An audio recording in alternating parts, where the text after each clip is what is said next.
The digital age, I'm sure most of the people who are watching this show right now are not watching it on TV. They're probably streaming it on their phones or casting it on TV from their phones or watching it on a laptop. For some reason, it's mostly digital. The comments we're receiving are on Twitter, they are on Facebook, they are on YouTube. So most of what is happening in this show is very digitized.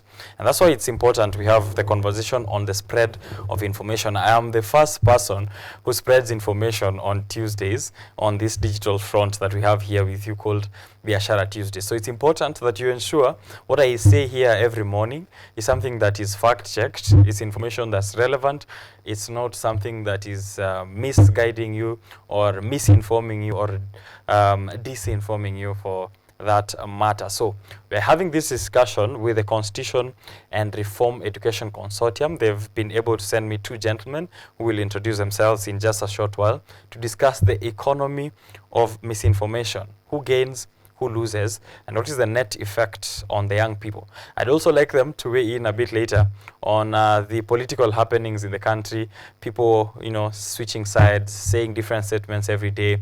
Yesterday we had a presser from the deputy president, you know, also saying that some of information that is out there about him isn't the correct info. So who do we trust? Is he the one with the correct info? Are they the people accusing him with the right info? How do you decide for yourself? So some of those ways in which you can arm yourself to combat misinformation and disinformation are also happening here in the conversation that is coming up. So leave a comment and any question on social platforms at KUTV Kenya and on my personal ones at Richard_Okenye. From my far right is not a new face, but I'll allow him to reintroduce himself to the audience today, and then we can get the fresh face on the show and then get into this discussion. So, gentlemen, welcome to the show. Good morning. Good morning. Yes. My name is Sengeli Brian, and good morning to our viewers. This particular morning, it's very critical that we discuss the happenings of the day. I'm a program officer at the Center for Minority Rights Development, which is a member organization for the Elections Observation Group of Kenya, and also a digital democracy fellow with CRECO Kenya. So it's a pleasure to be here to discuss this particular important matter. Right. Welcome back, Brian. I think we had a similar discussion earlier, which means this is a continuation of where we left it at. Yes. On your right is a new gentleman on the show. Yes. Yeah, morning. My name is Ian. I'm Ian Okatch. I work for the Secretariat of the Election Observation Group, and where CRECO is a member. My work revolves around tracking and debunking misinformation, specifically information touching on election and election observation, electoral processes as well. Yeah. All right. Happy to be here. Happy to have you here as well, and also grateful to CRECO for ensuring that we have you here to weigh in on this important discussion. You're from the Elections Observation Group. Yes. What have you observed so far? Elections, and you know, that's still a discussion that's happening as early as now, 2027 elections, and we're just from 2022. What can you generally comment about the state of our elections in Kenya? Kenya runs one of the most, election that you really have to struggle to convince people that you're doing the right thing. From the EMB level, even to the level of CS organizations that we work with. But at the end of the day, it's the kind of information that goes out to the people that really makes them trust you. So narrowing it down to missing and disinformation, the less information that the people have out there, the more vulnerable they become. The more information they also get that is all verified, they're still vulnerable. So it's a slippery slope as it is. There's need for information, but when the information is also too much that is all verified, it becomes a problem. Right. But yes, so the state of election, at ILOG, we look at an election as a cycle. It's not an event. It's not the August 8th voting process that counts for an election. A lot of things goes into an election, ranging from the legal reforms to the policy reforms in the EMB to voter education. So it's something that happens across a cycle. So at the moment, we are stuck. We are stuck at a how do we call it? At a legal stage where we have reforms that were proposed from the previous elections. We're already halfway to the next elections. We have roughly a year before we get to now into proper election program for 2027. But there's still a lot to be done. All right. Yeah. There's still a lot to be done, and I'm sure we'll point out a few of those things which are currently going on, including the reconstitution of the IEBC, Yes. which is a very important discussion. Yeah. Let me push it back to Brian, and I'll take it from something you've noted there, which is sometimes not having having little information makes you vulnerable, and also having too much information makes you vulnerable if most of that information is misinformation or disinformation. Brian, if you can pick it from there and maybe start from the, common information. Knowledge is power, right? Which means like information, knowing about things is power. How do I ensure though that, what I know doesn't leave me biased, misinformed, and vulnerable, just as Ian has put it, so that I'm also not running away from information as such. I've gone cold turkey. Sitaki kuona anything from online.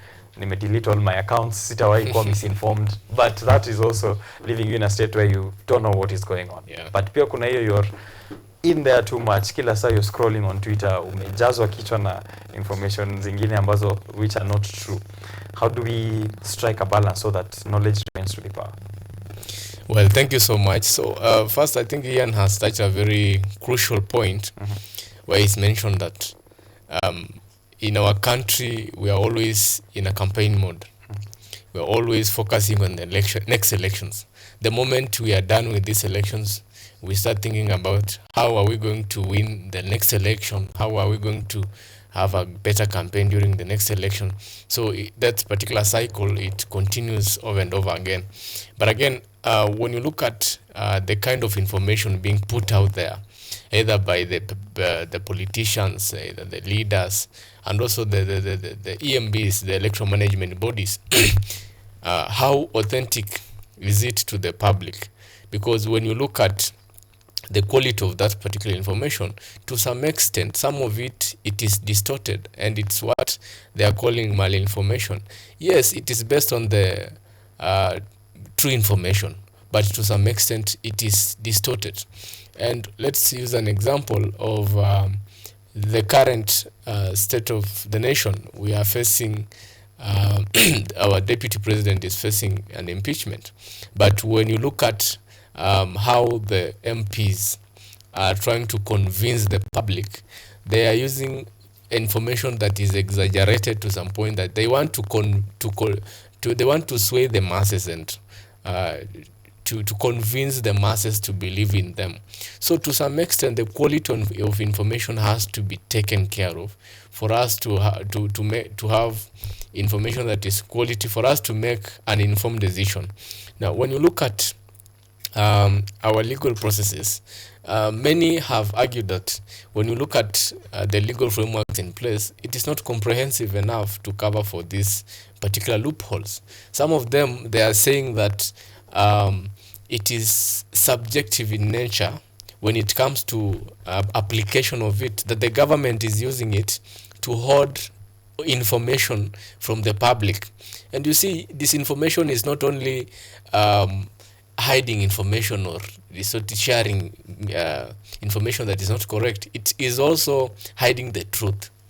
Because the moment you hide the true information, and then you leave people with the discretion of just relying on any other information. And nowadays, you see even most states, they're employing a very unique tactic when it comes to censorship.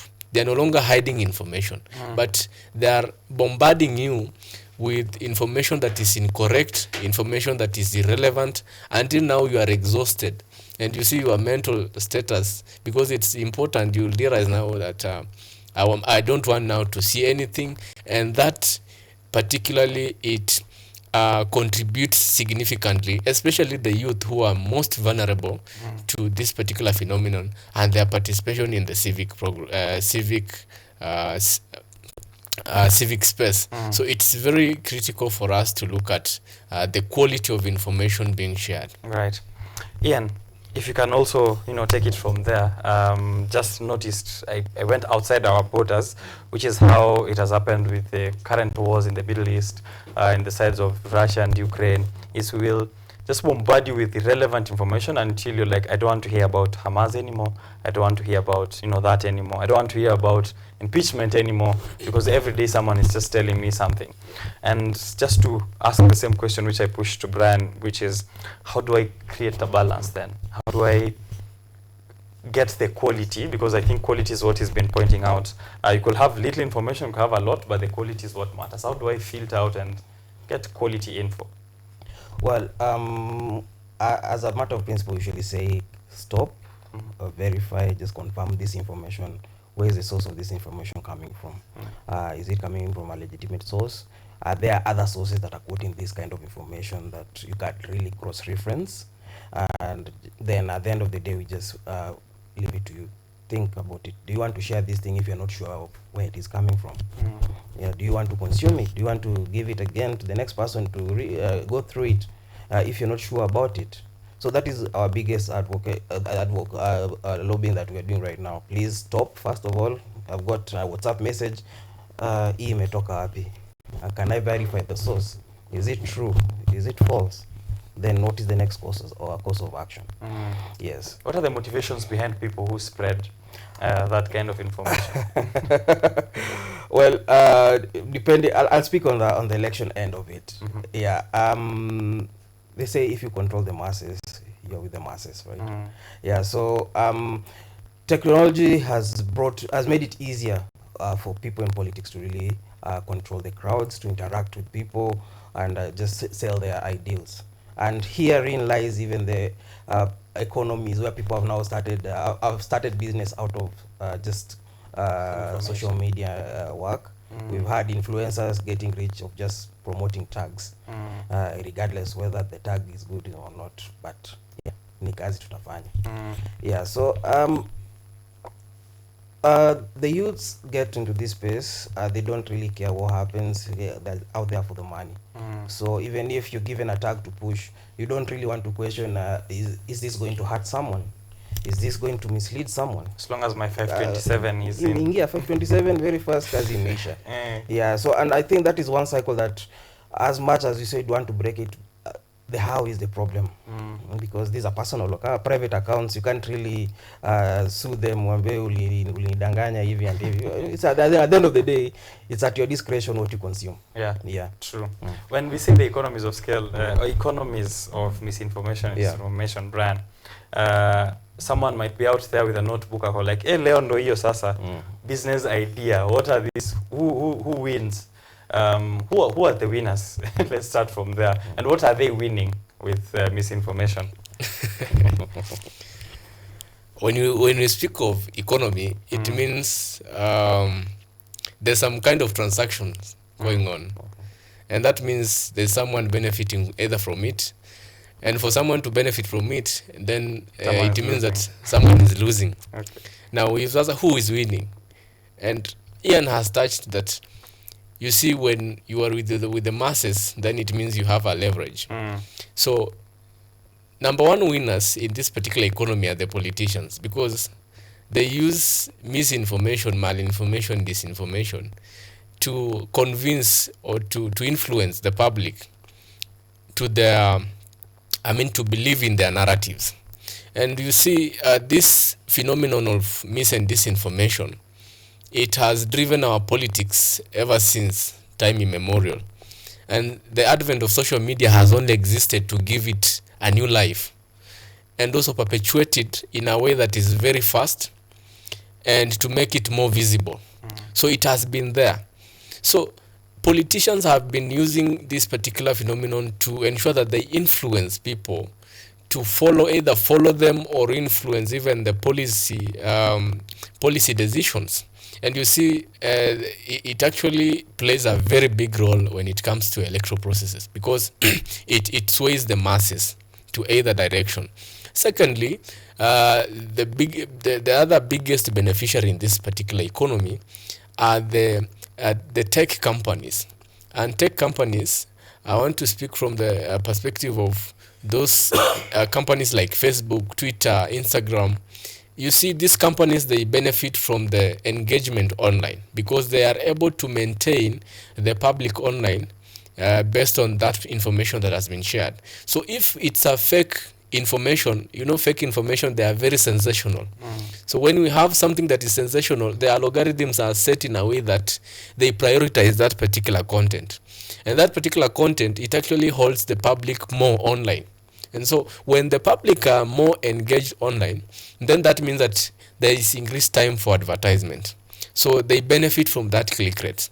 Secondly, tech companies, we have now the media companies. Media companies now, they usually post very sensational headlines. Gachagua bangs the table for his boss. Yes, it is based on true information, but it is exaggerated to some point. Yeah. So you realize that if I see that particular headline, I'll be interested to see what is contained in that particular post, because they might be knowing something that I am interested to know. So they benefit from those click rates. So because they are able to advertise on those platforms and benefit from it. And lastly, we also have social media influencers who, despite whether the information they are conveying is whether it's right or not, but they are just sharing with the public, so long as wapate unga. So it is important that we look at these dynamics, because there are people who are losing, even if we have others winning.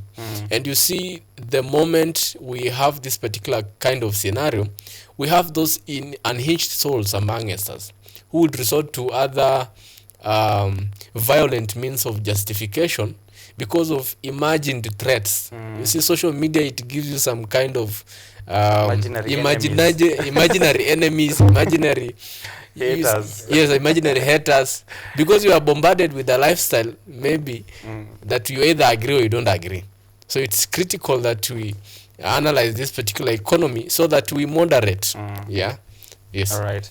When you look at it from an election point of view, I remember in 2017, if I'm right, is when we had that Cambridge Analytica famous times where there was a lot of chaos, a lot of this, a lot of poverty, and sensational information, which later was realized to be manipulated. And they were just studying the behavior of Kenyans online and then manipulating you to always just see that kind of biased information.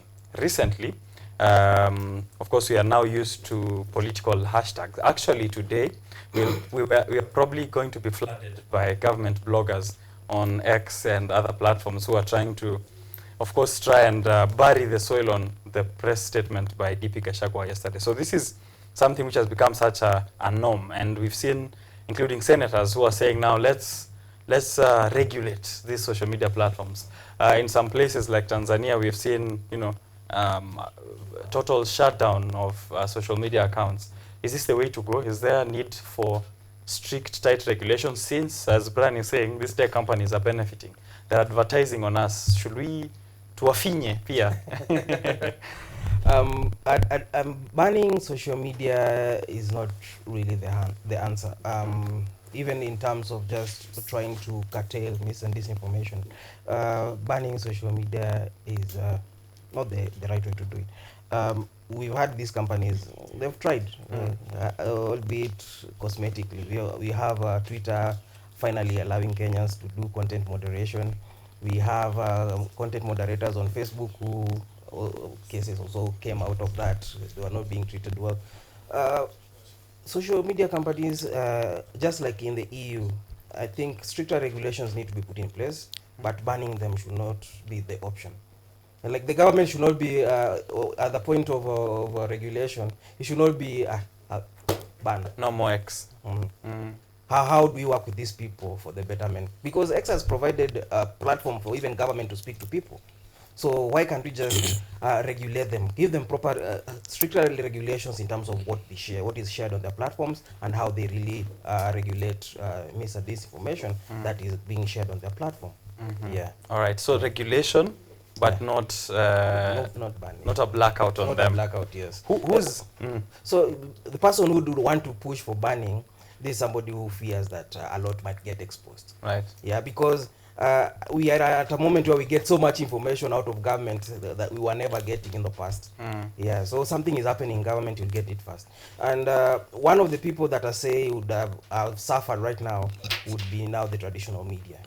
People no longer really want to sit down and watch TV, wait for breaking news. News breaks on your phone very fast, you go and verify.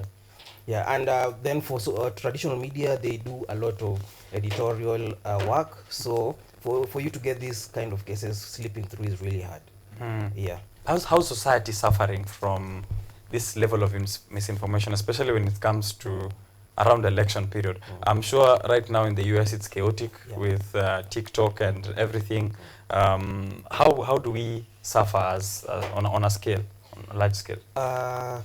I'd give you a case in Kenya because people now it is pushing apathy to a new level.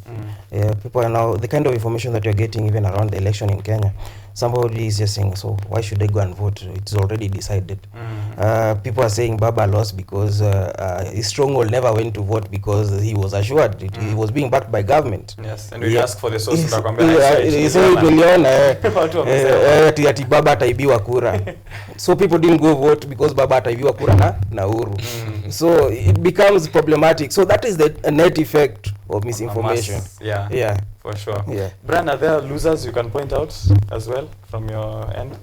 Losers if we have the winners, then basically we have the losers. And one of the biggest losers are the youth, who are the biggest users of social media. Now, when you look at the research, you realize that the youth are the biggest users of the social media. They consume a lot of content from social media, and it's because of this particular exposure that they become vulnerable to the effects of mis and disinformation. And by doing so, you realize that it affects them either mentally or even it influences their behavior towards either civic engagement and any other important democratic engagement in the country. Because the moment you are discouraged from these particular processes, that's why we are seeing a lot of voter apathy during elections. That's why we are seeing lesser and lesser engagement of youth in key democratic processes that happens in our country.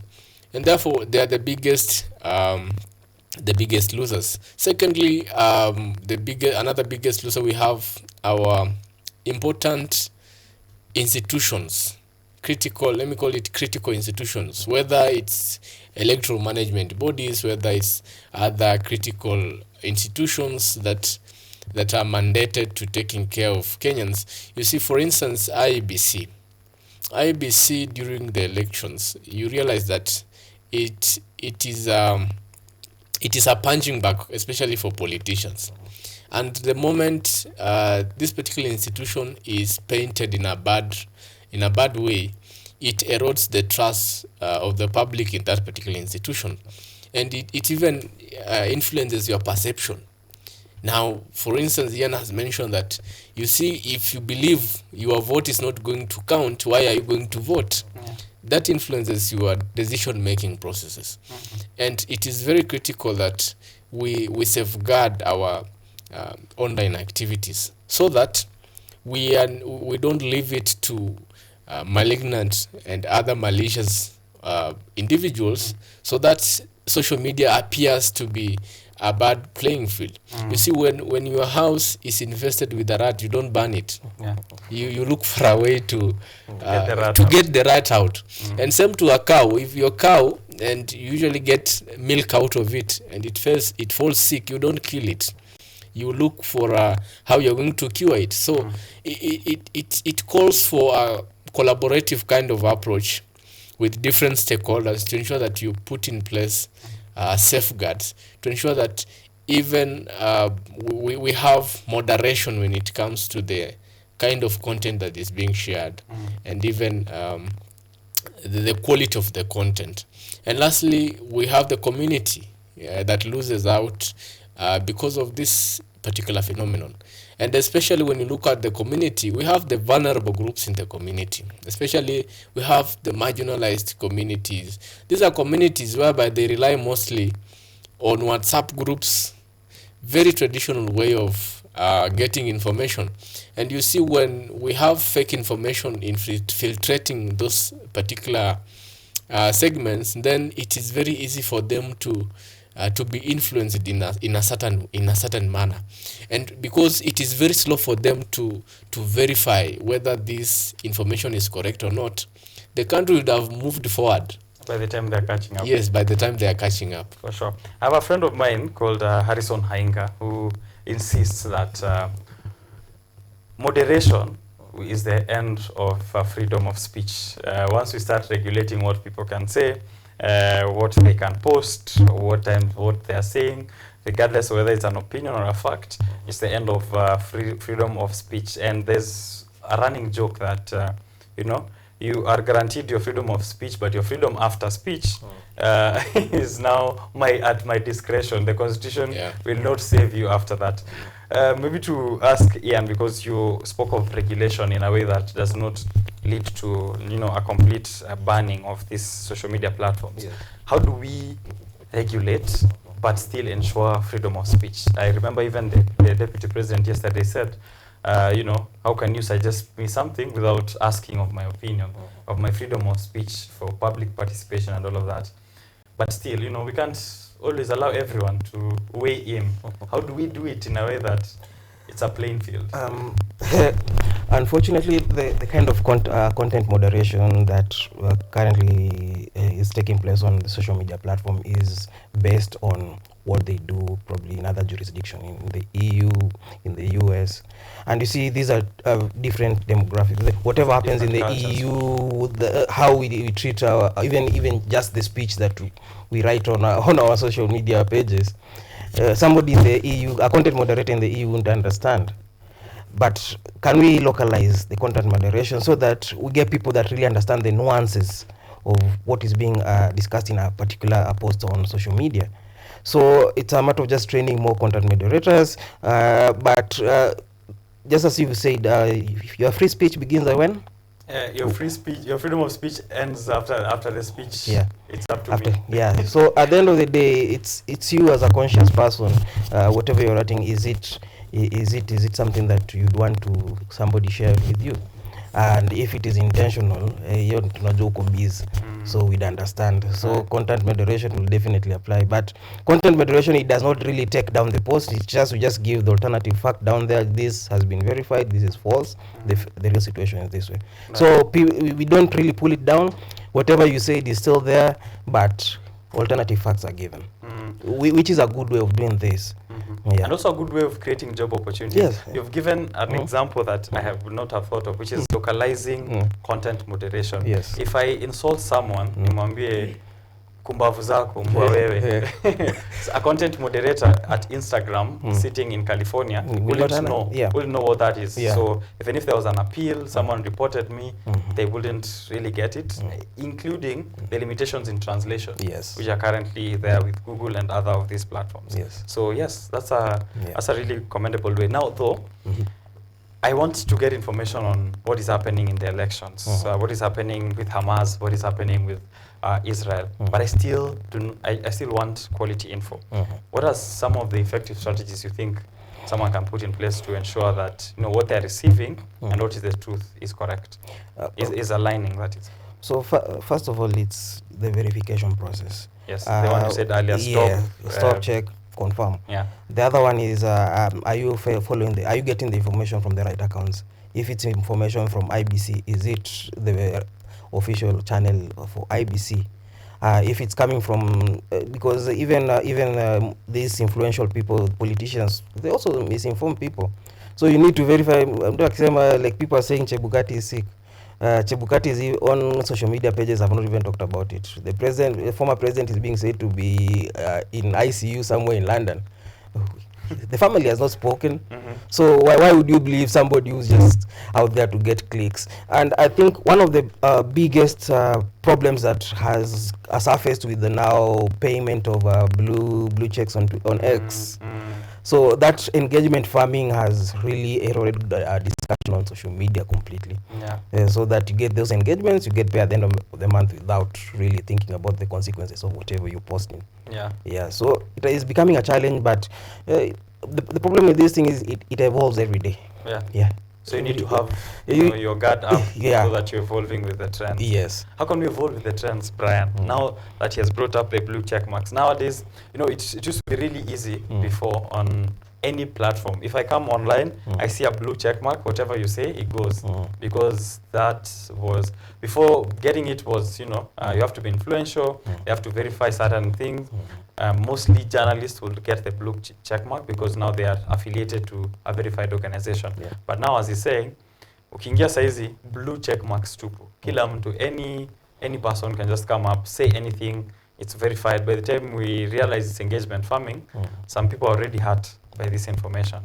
Maybe by next year it will be something different. Maybe even GOK will start using their own accounts to spread misinformation. How do we keep up with this evolving trends in technology to ensure next year nisikuja tena nipate kumbe hata mimi naogopa kuhusu huku na kumbe Instagram story wameanza misinformation trend pia.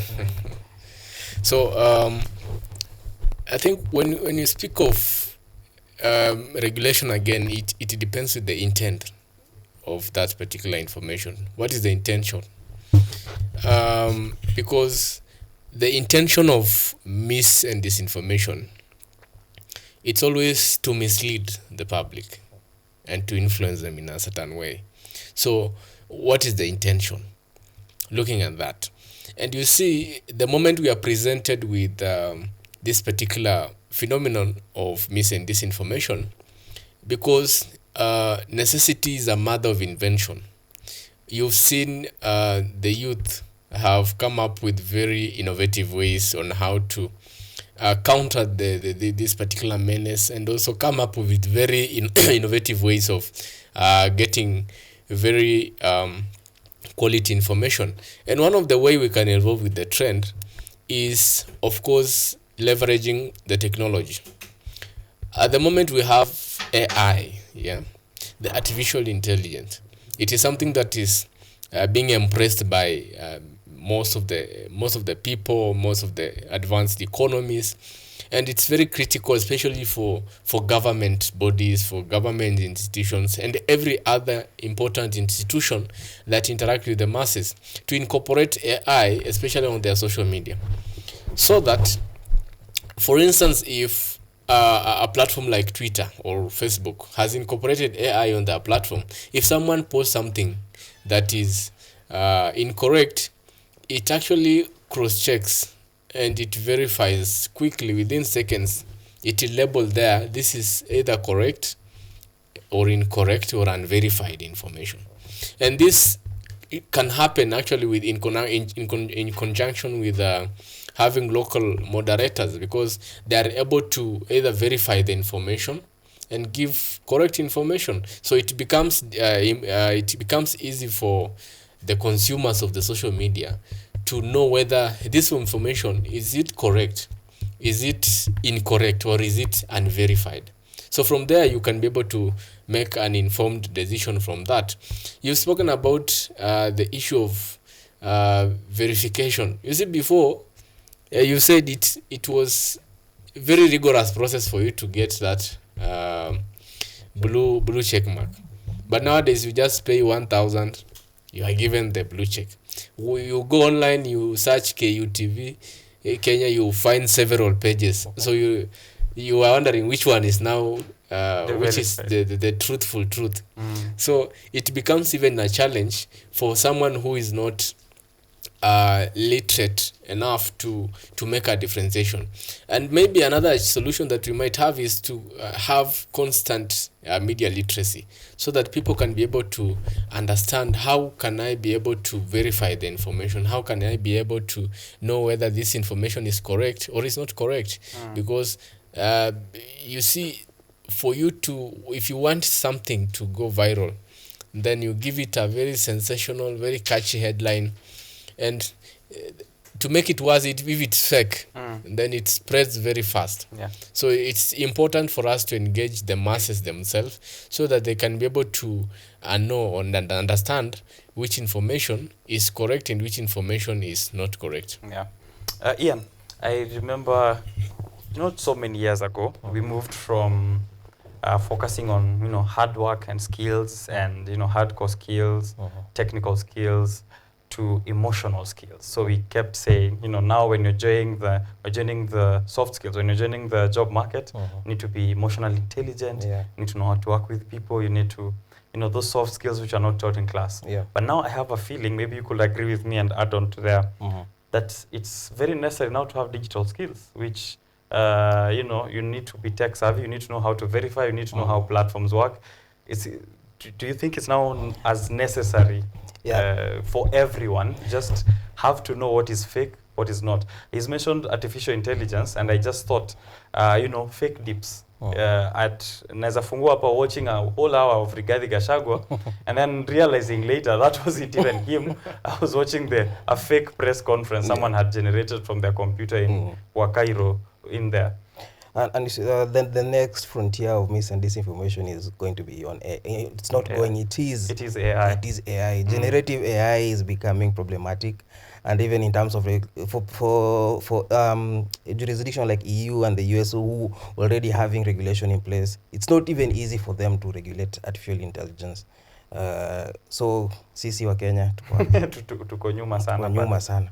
But that aside, digital skills, very necessary size, very, very important. And if it has to be part of the coursework that we do in let us start them young. In primary school. Yes. Because CBC now allows people to do digital stuff, right? So let us put in digital skills in there. How do you identify a misinformation? How do you know this is fake information? And just to add on to this, we have people that really have invested in debunking misinformation. We have Africa Check. We have Media Council, which has iVerify. If we can have maybe thousands of those, it will really level the field in terms of just fighting mis and disinformation, so that we now focus on the other tech bit of it, now the AI bit, tunapigana nayo. But a lot of more investment, even government itself need to invest on countering mis and disinformation. You see, they just don't pay lip service to it. Somehow we will counter mis and disinformation, they throw the cyber act on you, then it's also a very rigid bill as it is, so you're there. It doesn't help. But there's a lot of conversation between the government, the civil society, the players, the multinationals, to really come on board together to come up with a solution that really bring this down. I'm sure we'll never really eliminate it, but if we can reduce it to a minimum, still a win. Steps. Still a win. Brian, digital skills as relevant as knowing Microsoft Word now?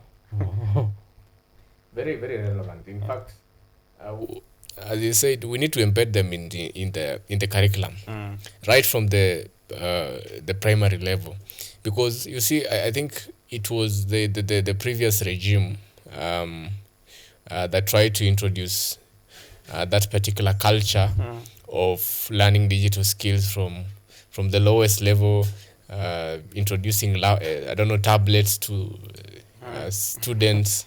I don't know where it reached, but you see, it was a right step in the right direction, and I think it's something that we need to embrace, because the kind of culture or the world that we are moving into, it's very digital in nature. Even government services are going digital. Everything is going digital. So if you don't have that particular skill, then you will be left behind. So it's very important to introduce even our students to this particular curriculum, so that just like the communication skills, we have the digital literacy skills. We need to have students who are able to use Microsoft package as a basic skills, right? Even at grade 6. So that actually gives them leverage to understand, this is how a computer works, this is how I can be able to go online and get either government service or be able to apply for at the moment. Actually, we have those people who have come out of the campus, they don't know how to use the computer. So it becomes difficult for them even to apply for jobs, because even the job market, the companies and institutions, they are going online. You just go online to their portal, you submit your application without any further dropping CVs anywhere, and it becomes easy. It's an effective way, but we need to invest in it. However, we have those areas that are still behind when it comes to the digital infrastructure, because when you want people to be, we want this particular process to be inclusive, then we have to ensure that everyone is brought on board. But we realize that there are some places whereby we don't have electricity, we don't have network connectivity, so it becomes difficult for those marginalized areas where we have indigenous people, we have people who have been marginalized historically. And because there's no electricity, then how can you access internet? Right. There's no electricity, there's no network. When you look at the penetration of internet, it's very low. People don't have smartphones. Majority of those who are blessed to have a phone, it's a kaduda. So kaduda, you cannot get online with a kaduda. It becomes a challenge for them to catch up with the rest of the population. So government needs to invest heavily in those particular areas, especially when it comes to digital infrastructure, so that these people can also get a chance to participate in the digital democracy like the rest of the population. Nowadays, you see the issue of Gen Z, from the cliques to the streets. So how would have those people known that people are mobilizing online, that we need to go to the street? So it becomes a challenge. Those people, we've seen government services moving from physical to digital, and it becomes difficult for those who don't have that particular information to follow up. So it's very important that digital skills now that we invest in this particular economy. Right, it's 9:05 in the morning, and we are about just to wrap it up, gentlemen. I see Dan Khan Maigwa Kreko anasema great conversation going on there. Asante sana Dan for tuning in. On Twitter is Dennis Kiogora kutoka Juja, anasema leo lazima ange make sure ametazama. Asante, say hi to the people of Juja. And Kibi Didi. I wonder why that's the second part of your name. But thank you for joining into this conversation as well. Gentlemen, at this point, I'd like you to comment on just two things. One is the most recent conversation. I think I'll start it with Ian, because you're on election observation mostly. And now we are having a political discourse, which is definitely related to elections, 100%. The coming elections or the previous elections. The Deputy President came out yesterday saying, there's been information which is false about him, how he's acquired his wealth, and, then this is the truth now. Let me tell you the truth now. So he gave us his truth. The members of parliament who are tabling a motion on the floor as we speak also say what they're presenting is the truth. So we have two government players who both claim to have the truth, and I'm a citizen at this point. And maybe we might not get the answer here, but just an opinion, because I've been also troubled with it since yesterday. I'm wondering, now who do I trust? Do I trust all of these people are in government, which means even as Brian was mentioning, they are the beneficiaries of misinformation. So sometimes I look at them and I say, you are such good actors. I wish you had pursued film rather than politics. But, you know, that aside, I digress. So how do I, in politics especially, and in elections, who do I trust? How do I verify Gachagua? How do I verify my president himself, who is now known to be a flying president, the F being silent? Yeah. Tukufu lies. Nitafanyaje when ama nikitupia unafikiria, is it something that troubles you? Like this lot of politicians have really put us in a very all three arms of government. You don't know who to trust. You can't trust the executive, you can't trust the legislature, you can't trust the judiciary. So as a citizen, you're there just thinking, so Where is the truth? where's the truth? And the truth lies in institutions that are meant to really unearth the truth. We have the DCI, we have the EACC, but unfortunately these ones have also been captured. Even the NIS, which is supposed to give us intelligence, Yeah. to verify the truth. Yeah. So from where I sit, I see they're playing their game. We're just spectators spectating. Yeah. Yeah, That- so that- that's where you view it at from. There's a lot of work to be done. There's on a that lot end. of work to be done, and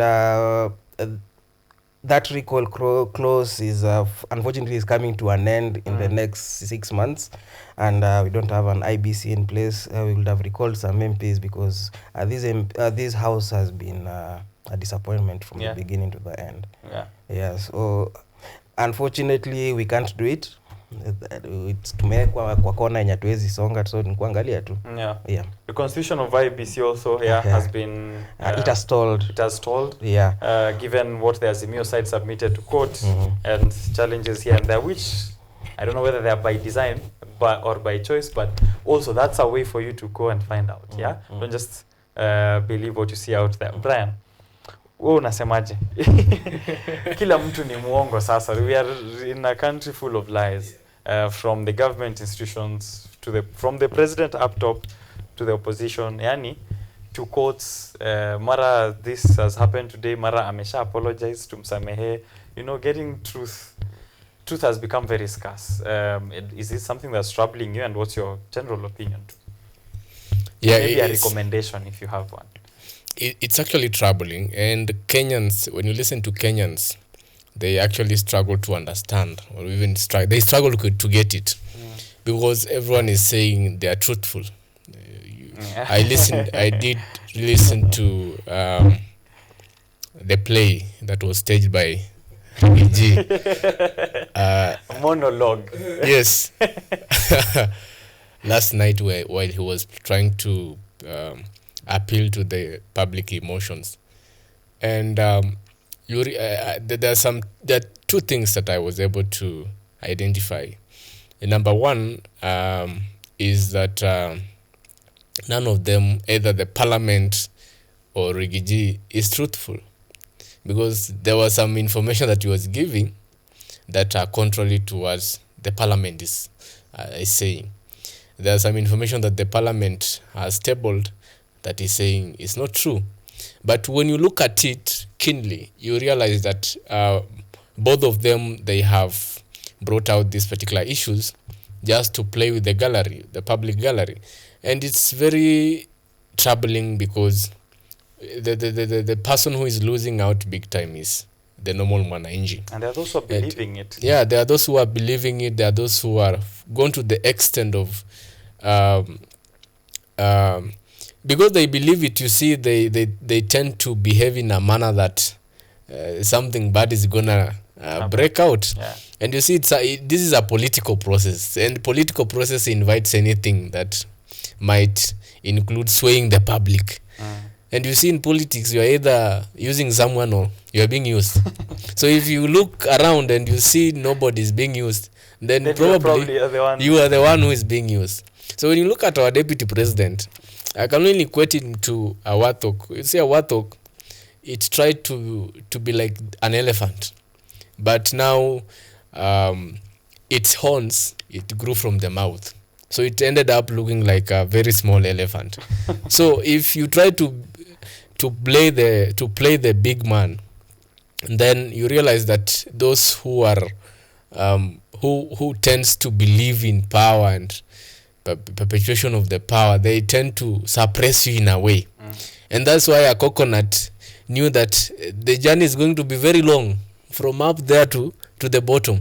So it armed itself with its own water, and also it hardened itself for the process.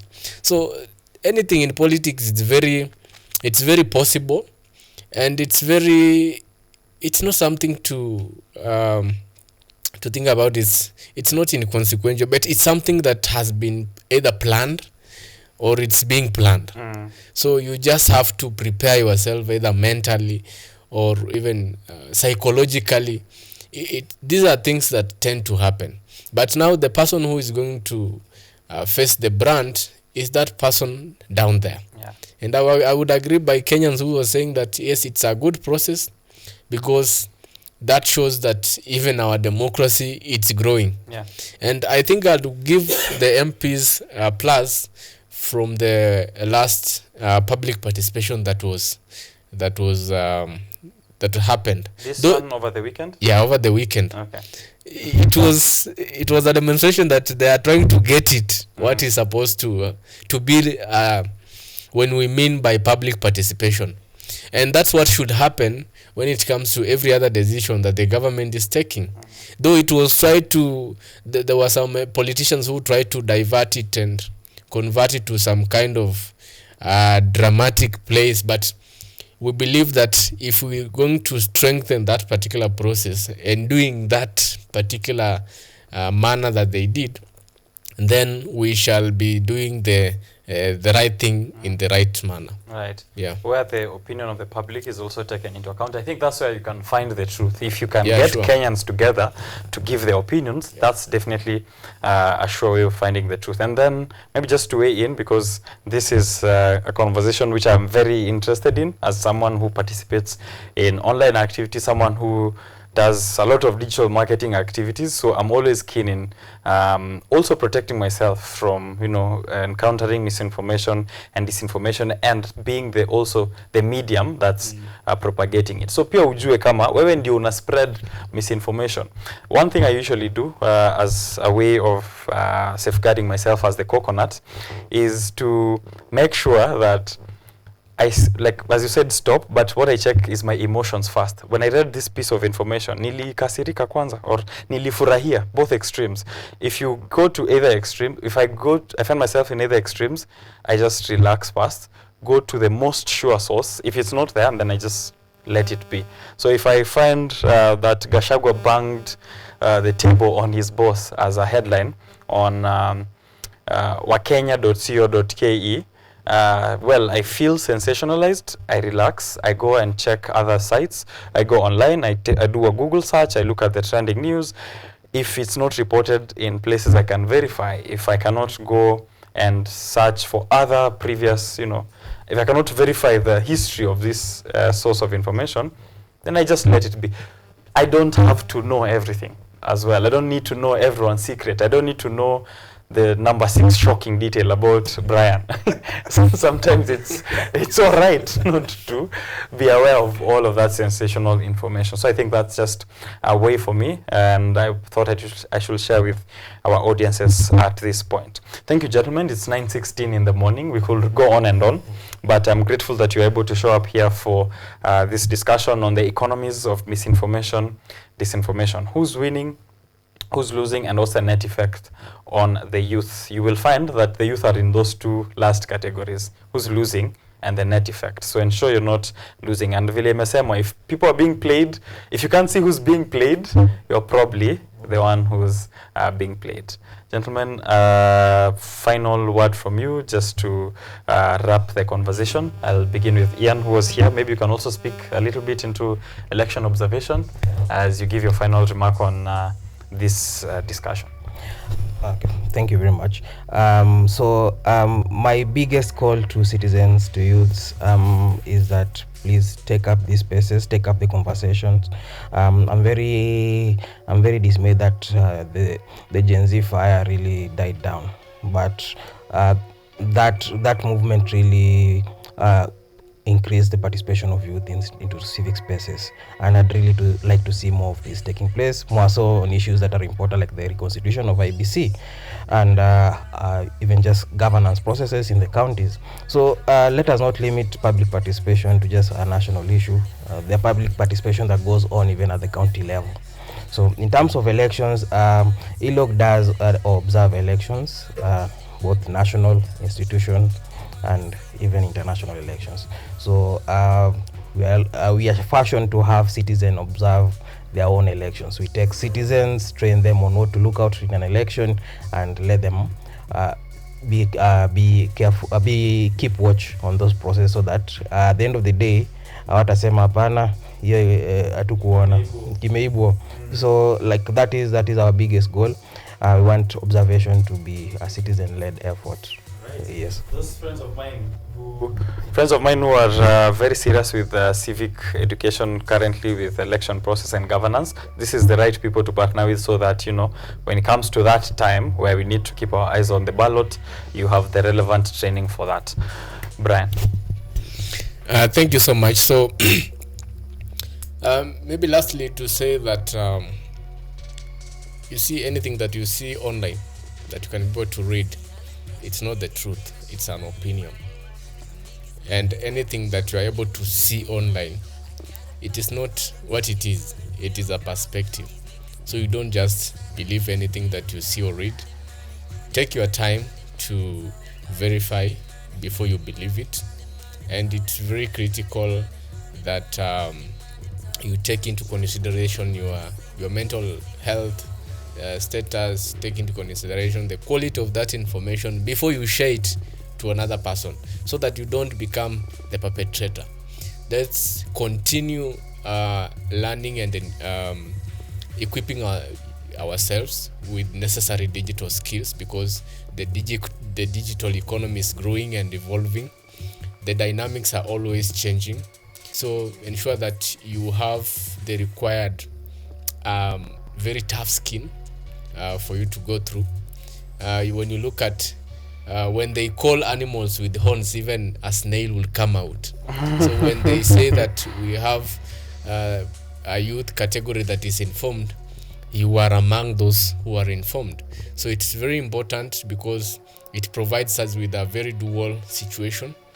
And therefore we need to grow our capacity in engaging online, and let's take part in ensuring that even that person who is near you is digitally literate.